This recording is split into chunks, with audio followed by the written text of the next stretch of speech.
আসসালামু আলাইকুম। Welcome back to my channel exam hero BD. আমাদের এখনকার আলোচনার বিষয় হচ্ছে প্রাথমিক শিক্ষক নিয়োগ পরীক্ষার প্রস্তুতির জন্য বিষয়ভিত্তিক আলোচনার বাংলা ভাষা ও ভাষারীতি নিয়ে। তো আপনারা এখনো যারা আমাদের চ্যানেলটি সাবস্ক্রাইব করেননি তারা অবশ্যই আমাদের চ্যানেলটি সাবস্ক্রাইব করে আমাদের সাথে থাকুন। তো চলুন শুরু করা যাক। ভাষা কি? মানুষের মুখে উচ্চারিত অর্থবোধক ও মনোভাব প্রকাশক ধ্বনি সমষ্টিকে ভাষা বলে। ভাষা মানুষের মুখে উচ্চারিত অর্থবোধক ও মনোভাব প্রকাশক ধ্বনি সমষ্টিকে ভাষা বলে। বাংলা ভাষা কোন ভাষাগোষ্ঠীর অন্তর্গত? বাংলা ভাষা ইন্দো ইউরোপীয় মূল ভাষাগোষ্ঠীর অন্তর্গত। ডক্টর মোহাম্মদ শহীদুল্লাহর মতে বাংলা ভাষার উদ্ভব হয়েছে কোথা থেকে? গৌড়ীয় প্রাকৃত থেকে।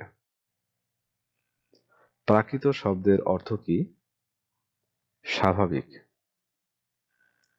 বাংলা ভাষার উদ্ভব হয়েছে কোন ভাষা থেকে? প্রাকৃত ভাষা থেকে। জনসংখ্যার দিক থেকে বাংলা পৃথিবীর কততম বৃহত্তম ভাষা? চতুর্থ বৃহত্তম ভাষা। বর্তমান বিশ্বে সবচেয়ে বেশি লোক কোন ভাষায় কথা বলে? চীনের মান্দারিন ভাষায়।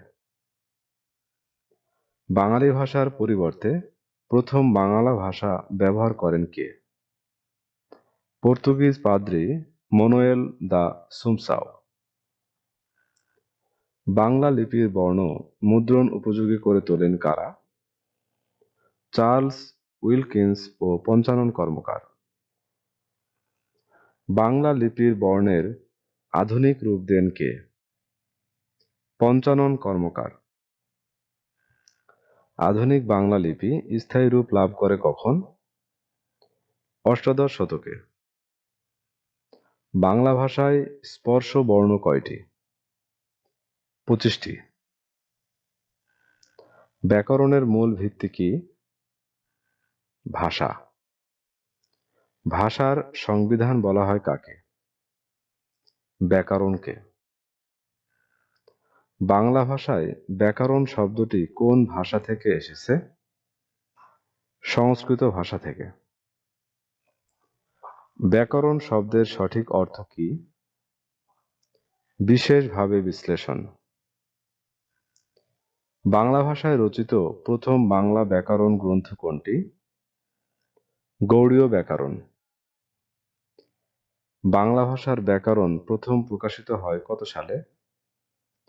1743 সালে। ইংরেজদের মধ্যে প্রথম বাংলা ব্যাকরণ রচনা করেন কে? Nathaniel Brassey Halhed. Nathaniel Brassey Halhed রচিত a grammar of the Bengal language গ্রন্থটি প্রকাশিত হয় কত সালে? 1778 সালে। উইলিয়াম ক্যারি রচিত ব্যাকরণের নাম কি? A grammar of the Bengali language. Byakaran Manjuri গ্রন্থটি কে রচনা করেন? ডক্টর মোহাম্মদ এনামুল হক।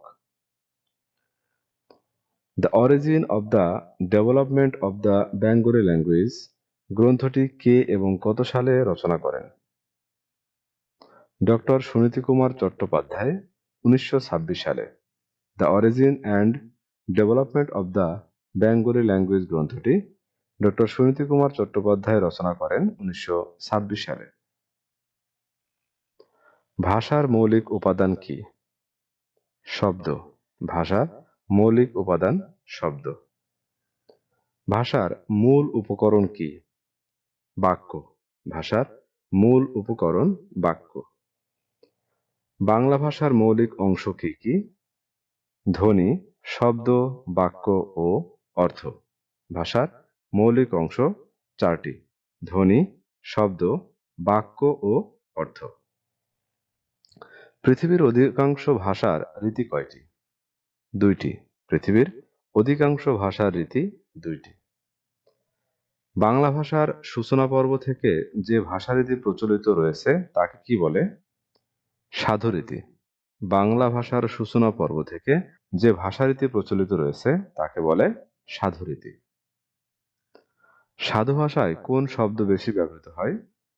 তৎসম শব্দ। সাধু ভাষায় তৎসম শব্দ সবচেয়ে বেশি ব্যবহৃত হয়।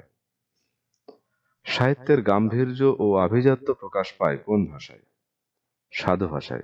সাহিত্যের গাম্ভীর্য ও আভিজাত্য প্রকাশ পায় সাধু ভাষায়।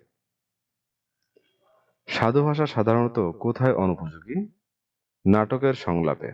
সাধু ভাষা সাধারণত নাটকের সংলাপে অনুপযোগী। ক্রিয়াপদ পূর্ণাঙ্গ রূপে কোন রীতিতে ব্যবহৃত হয়? সাধু রীতিতে। ক্রিয়াপদ পূর্ণাঙ্গ রূপে ব্যবহৃত হয় সাধু রীতিতে। সাধু ভাষা পরিভাষাটি প্রথম কে ব্যবহার করেন? রাজা রামমোহন রায়।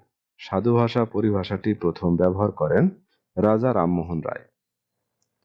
কৃত্রিম ও প্রাচীন বৈশিষ্ট্যের অনুসারী কোন রীতি? সাধু রীতি। কৃত্রিম ও প্রাচীন বৈশিষ্ট্যের অনুসারী সাধু রীতি। সন্ধি ও সমাসবদ্ধ পদ বেশি থাকে কোন রীতিতে? সাধু রীতিতে। সন্ধি ও সমাসবদ্ধ পদ বেশি থাকে সাধু রীতিতে। সাধু ভাষার প্রচলন স্থিমিত হয় কখন? বিংশ শতাব্দীতে। সাধু ভাষার প্রচলন স্থিমিত হয় বিংশ শতাব্দীতে। বাংলা সাহিত্যে চলিত রীতি রূপকার, স্রষ্টা ও প্রথম ব্যবহারকারী কে? প্রমোদ চৌধুরী। বর্তমানে সর্বজন স্বীকৃত ভাষা কোনটি? চলিত ভাষা। বর্তমানে সর্বজন স্বীকৃত ভাষা চলিত ভাষা। ক্রিয়াপদ, অনুসর্গ ও সর্বনাম পদ সংক্ষিপ্ত আকারে কোন রীতিতে ব্যবহৃত হয়? চলিত রীতিতে। তদ্ভব, দেশি, বিদেশি শব্দ বেশি ব্যবহৃত হয় কোন রীতিতে?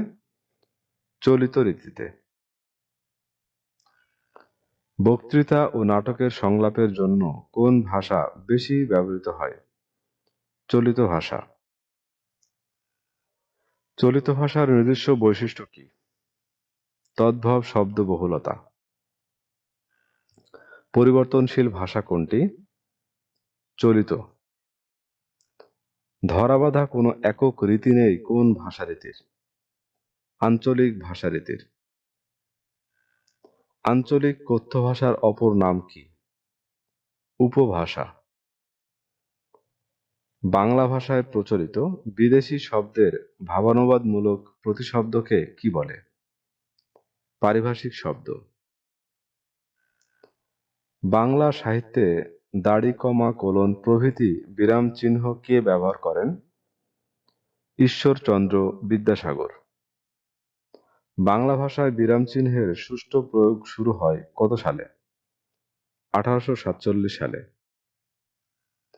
বাংলা ভাষার ওপর সবচেয়ে বেশি প্রভাব কোন ভাষার?